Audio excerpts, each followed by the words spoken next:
Lux Radio, il est 12h15, comme tous les jeudis. C'est le moment de retrouver les rendez-vous de l'immobilier. Un nouveau numéro consacré aujourd'hui au droit de préemption. Pour nous éclairer, nous sommes avec Mohamed Lazim, expert judiciaire et directeur général de Guy 4. Bonjour et merci d'être avec nous. Bonjour Fatine.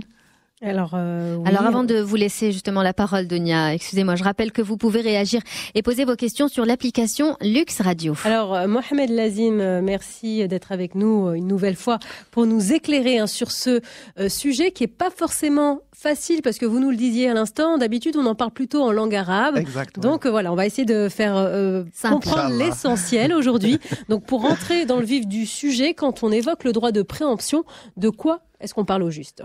Alors, le droit d'usufruit ou d'un droit réel. Donc, par conséquent, le droit de préemption s'applique aux immeubles pouvant faire l'objet de partage ou non, et aux droits réels transmissibles, par exemple le droit de propriété, le droit au bail, le droit d'usufruit, le bail emphytéotique, etc. Donc ici, Dunia, c'est que le droit de préemption s'applique aux immeubles immatriculés et les immeubles non immatriculés. Également, je peux rajouter que le Code de droit réel stipule que l'exercice du droit de préemption est possible pour réunir à la nue propriété un droit de hua au rez-de-chaussée d'un immeuble ou un droit de superficie ou de zina, et ce en cas de vente de ces droits au tiers. Alors cette disposition-là, donc, elle n'existait pas dans le Daher de 1915. Elle a été rapportée du droit musulman pour permettre bien sûr la réunion de ces droits avec leur nue propriété. Voilà. Alors, quelles sont les conditions requises justement pour exercer ce droit de préemption ? Alors, Dunia, donc il y a les conditions requises à l'égard du préempteur. Le préempteur, ça veut dire c'est celui qui va exercer le droit de préemption. En arabe, ce qu'on appelle sahib haq shfa, ou talib shfa, ou shafi'. Donc c'est celui qui exerce qui a le droit d'exercer ce droit-là. Et il y a les conditions requises à l'égard du préempté. Préempté, ça veut dire c'est celui qui a acheté la quote-part d'un compte indivisaire. En arabe, ce qu'on appelle mashfou' min. Alors je commence par le préempteur. Alors il y a 5 conditions. La première condition, c'est que le préempteur doit être copropriétaire ou co-titulaire d'un droit réel immobilier. 1. 2. Il faut que le préempteur doit être copropriétaire de la quote-part indivise avant la date d'acquisition du préempté. La troisième condition, c'est que le préempteur doit posséder effectivement ou légalement la quote-part indivise. Et dans cette situation-là, il y a 2 cas de figure. Le premier cas, c'est que pour la propriété non immatriculée, et dans ce cas, le préempteur a l'obligation d'apporter la preuve de sa qualité de copropriétaire. Et le deuxième cas, c'est pour la propriété immatriculée, et dans ce cas, il faut que le droit ait fait l'objet d'une inscription au nom de son titulaire sur le titre foncier. En fait, Denis, c'est que l'inscription sur le titre foncier, ce qui donne un effet constitutif de ce droit-là. La quatrième condition, Denis, c'est que le préempteur doit prouver la vente de la quote-part indivise. Alors, si l'immeuble est immatriculé, il doit prouver l'inscription de l'acte de vente sur le titre foncier. Et la 5e condition, c'est que le préempteur doit exercer la préemption sur la totalité des parts indivises vendues à un tiers et non sur une portion de ces parts-là. Mais ça, c'est pour les conditions à l'égard du préempteur. Pour le préempté, ça veut dire le mashfou' min, donc il y a 2 conditions. Alors, la première, c'est que le préempté doit avoir acquis à titre onéreux à la suite d'une vente. C'est-à-dire que la préemption n'est possible qu'en cas de vente. En fait, Dunia, c'est que le Code des droits réels n'emploie que les termes la chose vendue, vente de la quote-part, donc il ne parle pas de donation, il parle seulement de la vente. La deuxième condition, c'est que le préempté peut être soit un co-indivisaire acquéreur, soit un tiers acquéreur. Voilà. Alors, il y a pas mal de conditions, on l'a compris. Je rappelle que nous sommes avec Mohamed Lazim, expert judiciaire et directeur général de Guy 4. Il est question du droit de préemption. Vous pouvez bien sûr poser vos questions et réagir sur l'application Lux Radio, comme l'a fait un de nos auditeurs qui justement vous demande, Mohamed, si le droit de préemption peut être exercé en cas de vente aux enchères publiques. Alors, bon, on parle de vente. Oui, on disait qu'il fallait parler de vente. Alors, en cas de vente aux enchères publiques. Exact. Alors, c'est une question qui se répète assez souvent. Alors, je précise que la préemption ne peut exercer dans le cas de vente aux enchères publiques de par le fait que les co-indivisaires, ils auraient pu acheter la quote-part avant la vente aux enchères et non pas après. Donc la vente le droit de préemption ne peut s'exercer dans le cadre d'une vente aux enchères publiques. Voilà, donc ça a le mérite d'être clair. Mohamed Lazim, y a-t-il un droit de préférence en cas de pluralité de préempteurs? C'est aussi un cas qui se présente souvent. Oui, qui se présente très souvent. Alors, on va préciser, Inch'Allah, cette question-là. Alors, en cas de pluralité de préempteurs, il y a deux cas. Si les préempteurs sont de même catégorie, dans ce cas, chacun parmi eux a le droit d'exercer son droit de préemption au prorata de sa quote-part dans la propriété indivise. Le deuxième cas, c'est que si les préempteurs sont des catégories différentes, et ça c'est le cas qui est très fréquent, alors dans ce cas, la priorité dans l'exercice du droit de préemption s'applique. En fait, c'est que les copropriétaires d'une catégorie excluent ceux des catégories inférieures, en se plaçant bien sûr par rapport aux vendeurs de droits indivis. Et par conséquent, les copropriétaires héritiers de la même catégorie, le fard, excluent les autres héritiers. Et ces héritiers-là, ils ont la priorité sur les légataires, qui sont prioritaires par rapport aux tiers acquéreurs. Je vais donner un exemple d'Ounia pour bien comprendre cette question de pluralité. Si on a un bien immeuble et on a plusieurs co-indivisaires, et parmi lesquels on a ceux qui ont hérité suivant les règles d'héritage, on a ceux qui ont hérité par un testament, ce qu'on appelle les légataires, et on a ceux qui ont acheté une quote-part par un contrat d'achat ou par une donation. Alors, si tous ces co-indivisaires-là envisagent d'exercer la préemption sur une quote-part indivise, vendue à un tiers, sachant qu'ils ne sont pas de même catégorie. Alors, c'est ça la question, qui a la priorité entre tout ça? Le droit musulman d'Ounia, il est clair sur cette question-là et il a accordé la priorité au rang le plus élevé. En fait, en Dounia, il y a 4 rangs des co-indivisaires. Le premier rang, c'est pour les héritiers, ce qu'on appelle fard. Ce sont les personnes qui ont une quote-part fixe. Par exemple, 1/6 pour les parents, l'épouse c'est 1/8 ou bien le 1/4, ça dépend du cas. Ça, c'est le premier rang. Le deuxième rang, c'est pour les héritiers, ce qu'on appelle ta'sib. C'est par exemple les filles qui vont hériter avec ses frères ou avec ses oncles-là. Et il y a le troisième rang, c'est pour les légataires qui ont un testament, ashab al-wasiya.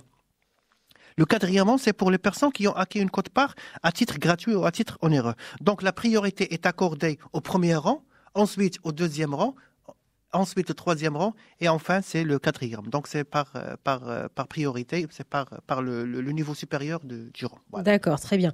Alors Mohamed Lazim, nous avons une autre question d'une auditrice, cette fois Aïcha, qui vous demande quelle est la procédure à suivre pour manifester la volonté de préempter. Alors, pour la procédure d'Ounia, donc il faut adresser une lettre au président de la cour du tribunal de première instance compétent, en sollicitant son autorisation de présenter l'offre, de payer le prix de vente, ce qu'on appelle l'ard al-aini. Après, il doit déposer les fonds à la caisse du tribunal en cas de refus de l'offre par le préempté. Mais si l'immeuble il est en cours d'immatriculation, la préemption n'est valable que si le préempteur inscrit son opposition sur la réquisition d'immatriculation de cet immeuble-là. Voilà. D'accord. Et quelles sont les conditions requises justement pour que l'acte donne lieu à la préemption?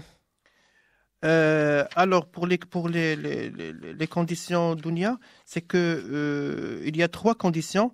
La première, c'est que l'acte opérant le transfert de propriété ou d'un droit réel immobilier doit être un acte à titre onéreux. Ça veut dire une vente effective.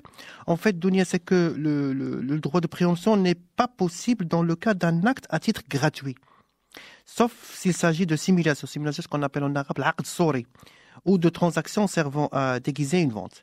La deuxième condition, c'est que si la quote-part objet de la préemption a été vendue par des actes successifs avant l'arrivée à terme du délai d'exercice du droit de préemption, dans ce cas, le préempteur a le droit d'acquérir cette quote-part et de substituer à l'un de ses acquéreurs au prix de son acquisition. La troisième condition de lien, c'est que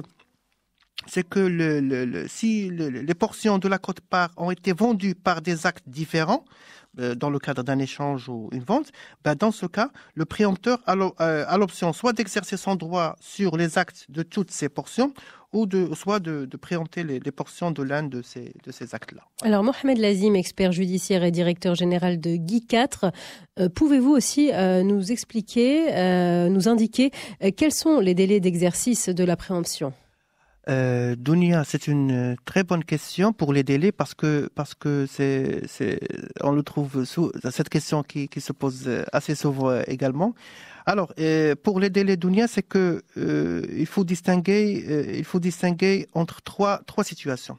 Alors pour les biens non immatriculés, si le préempteur a eu connaissance de la vente, dans ce cas, son droit est déchu dans un délai d'1 année à partir du jour où il a connaissance de la vente.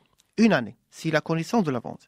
Mais si le préempteur n'a pas eu connaissance de la vente, dans ce cas, son droit de préempter est anéanti par le délai de 4 ans à partir de la date de l'acte de vente. Ça veut dire quoi? Ça veut dire pour les biens non immatriculés. Si le préempteur a eu connaissance de la vente, c'est 1 année. S'il n'a pas eu connaissance de la vente, c'est 4 ans. Ça, c'est pour les biens non immatriculés. Pour les biens immatriculés, alors, dans le cas où l'acquéreur a notifié tout ayant droit à la préemption, et ce après inscription bien sûr de son acquisition sur le titre foncier, dans ce cas, le préempteur sera déchu s'il n'exerce pas dans le délai de 30 jours francs. Et quand je dis 30 jours francs, c'est pas un mois, c'est 30 jours francs. Parce qu'un mois, ça peut être 28 jours, ça peut être 30 jours, ça peut être 31 jours. 28 jours, une fois tous les 4 ans. Voilà, exactement. 31 jours. Voilà, donc c'est pas un mois, c'est 30 jours francs à partir de la notification. Et quand je dis la notification, ça veut dire quoi? Ça veut dire c'est la notification de la personne du candidat préempteur. C'est pas son fils, c'est pas sa femme, donc c'est la notification de la personne lui-même. Donc, mais ça c'est le premier cas. Mais si la notification de l'acte d'acquisition n'est pas faite, et c'est le cas le plus fréquent, alors dans ce cas, le préempteur est déchu de son droit de préempter par le délai d'1 an franc à partir de l'inscription de l'acte sur le titre foncier. Alors, le troisième cas, c'est pour les biens en cours d'immatriculation. Alors, si dans le cas où l'acquéreur a notifié tout ayant droit à la préemption, et ce après le dépôt de son acquisition sur la réquisition, dans ce cas, le préempteur sera déchu s'il n'exerce pas dans les délais de 30 jours francs. Donc c'est la même 30 jours, c'est pas un mois, oui. À partir du jour du dépôt de son acquisition sur la réquisition. Mais si le dépôt de l'acte d'acquisition n'est pas fait, dans ce cas, le préempteur est déchu de son droit de préempter par le délai d'1 an franc à partir du dépôt de l'acte sur la réquisition. Et oui, et puis Mohamed Lazim, vous l'avez compris, quand je plaisantais sur les 28 jours, c'est 29 jours une fois tous les 4 ans, bien sûr. Je préférais le préciser. Alors, pour terminer, dernière question, quels sont les effets de l'exercice du droit de préemption? Alors, pour les effets de l'exercice du droit de préemption, Dounia, donc il y a deux effets, de principaux effets. Alors, le premier, c'est que si le préempté a fait des dépenses pour la construction ou la plantation dans la quote-part objet de préemption avant la date de la déclaration de la manifestation de volonté du préempteur, dans ce cas, ce sont les dispositions relatives à la construction ou la plantation sur le terrain d'autrui avec son autorisation s'appliquent. C'est ce qu'on a vu, Dounia, dans le cas de droit d'accession. Ce qu'on a vu. En fait, c'est que dans ce cas, le préempteur doit indemniser le préempté en lui remboursant la valeur des matériaux et le prix de la main-d'œuvre ou de remboursement d'une somme égale à celle dont le fonds a augmenté de valeur. Alors, le deuxième effet, c'est que le préempté n'est pas tenu, n'est pas tenu de rendre les fruits de la quote-part objet du droit de préemption au préempteur qu'à partir de la date de la déclaration du préempté. Et voilà. Merci beaucoup, puisqu'on l'a compris, il y a beaucoup de conditions autour de ce droit de préemption. Merci en tout cas de nous avoir éclairés à ce sujet. Je rappelle que nous étions avec Mohamed Lazim, expert judiciaire et directeur général de Guy 4, et vous viendrez bien sûr nous retrouver la semaine prochaine pour un nouveau rendez-vous l'immobilier. Sachez également que vous pouvez retrouver ce numéro dans son intégralité dès ce soir en podcast sur l'application.